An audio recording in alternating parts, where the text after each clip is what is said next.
هەفتەی داهاتوو مەزادخانەی سۆتەبی لە نیویۆرک تابلۆی هونەرمەندان دەخاتە مەزادەوە، لە نێویاندا تابلۆی کێشراوی مەسیح، هەروەها پەیکەری دیکە و هەتا دوایی. ئەم تابلۆی وا ئەم خانمە تێی دەڕوانێت پێشبینی دەکرێت مەزادخانەی سۆتەبی لە نیویۆرک ئەم تابلۆی مەسیح ئەوەی لەلایەن ساندرۆ بۆتەچێلیەوە کێشراوە هەفتەی داهاتوو بە زیاتر لە 40 ملیۆن دۆلار بفرۆشرێت.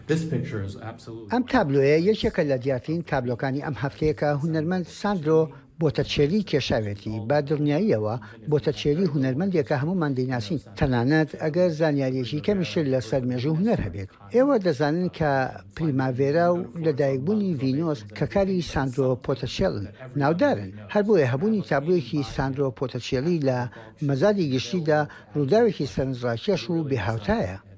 بە گوتەی کریستۆفەر ئاپەسڵ لە مەزادخانەی سۆتەبی لە نیویۆرک بۆتەچێلی ئەم تابلۆیی بە ناوی پیاوی پەژارەکان لە کۆتایی پیشەکەیدا لە ساڵی 1500 یان 1505 کێشاوە. مەزەنەی دەکەین ئەم تابلۆی بە زیاتر لە 40 ملیۆن دۆلار بفرۆشێت. کریستۆفەر ئاپەسڵ سەرپەرشتیاری مەزادخانەی سۆتەبی لە نیویۆرک باس لە سەلیقەی هونەری بۆتەچێلی دەکات ئەوەی تابلۆکەی مەسیحی کێشاوە. ئەم تابلۆیە بێهاوتایە لە وێناکردنی مەسیحدا، ئەو مەسیحە وەک پیاوی پەژارەکان، بەڵام ئەوەی نائاساییە ئەوەیە کە ئەم ئامێرە و ئەم داهێنانی کە پۆتەچێلی لەم دیزاینەدا بەکاری دێنێت فریشتە خۆڵەمێشی و سپین. ئەوە ژواتای ئەوە نییە کە هیچ ڕنگ بە دەوری سەریدا وەک بازنێکی ڕووناکی نەبێت، هەرێکەیان لەوانە ئاماژی ئازار لە خۆگرێت. هەروەها تابلۆکەی مەسیح جێی قامچی و برینی جێی بزمار بەدەستیەوە دەبینێن، هەر بۆیە ئەمە وێنەیەکی سەرنجڕاکێشە و هەروەها بیرهێنانەوەی هەموو قۆناغەکانی ئازارەکانی مەسیح چێشتوێتی پیشان دەدات. ئەم تابلۆیە لە ساڵی 1963ەوە لە نێو کۆمەڵەکارە هونەریەکانی تایبەتی خێزانیدا بووە. هونەرمەند بۆتەچێلی سەر و سەودا لەگەڵ کاردا دەکات. مەسیح دەبینیت بەر لە خاشدانی و دواتریش. مەسیح تاجێک لە درک لە دەوری سەری ئاڵاوە، بەڵام لە تابلۆکەدا پاشماوەی برینداری بە دەست و بە کەمەریەوە هەیە و مەسیح دەستی خستۆتە نێو برینی کەمەری بۆ ئەوەی ئازاری مەسیحتان بەیاد بێنێتەوە.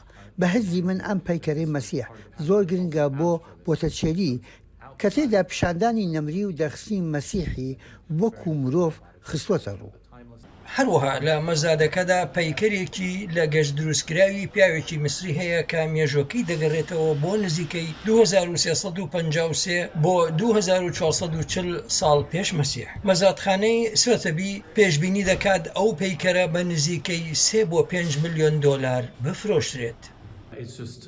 لە ڕاستیدا ئەم ساڵ کاری هونەری دانسقا دەچێتە مەزادەوە، هەروەها پەیکەرێکی دێرینی میسریشمان هەیە کە تەمەنی پتر لە 4000 ساڵە، هەر بۆیە ئەمە فراوانترین بڕی کاری هونەریە لە ماوەی چەندان سەدەدا لەم مەزادەدا دەفرۆشرێن.